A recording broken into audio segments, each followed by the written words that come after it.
Hi, I'm Doug Patt, and this is How to Architect.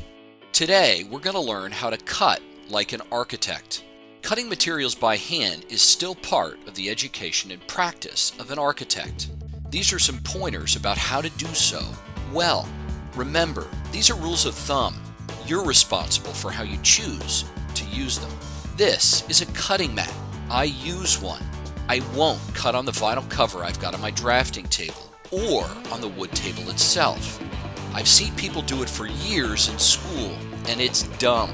It'll eventually screw up the surface of your drawing desk and mess with your line quality, especially when your pencil hits big divots you created with your knife.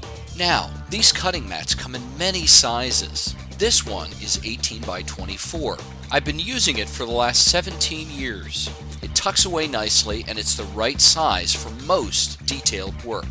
These are the X-acto tools I use. I like this one because it's easy to handle and good for cutting small parts. And this one is a little more industrial, but I like it for just about any job.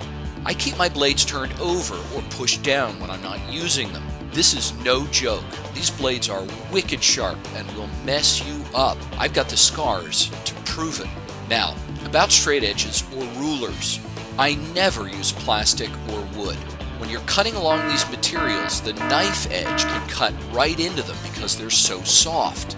It'll destroy the edge to your ruler, or it'll ricochet off and cut you. This metal straight edge is steel and 24 inches long. I like it because it's long enough that it works for many length cuts, and I can really get a good grip on it when I'm pushing down.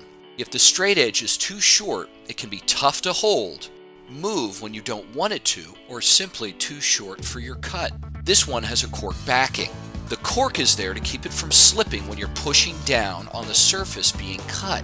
I use it sometimes, but sometimes I don't. The reason I turn the ruler over at times is that the cork holds the edge of the ruler up off the surface being cut, and, depending on your lighting, creates a shadow. Now this is being a little meticulous, but the shadow and the distance the straight edge is held up sometimes makes for a cut which is not as straight as I prefer.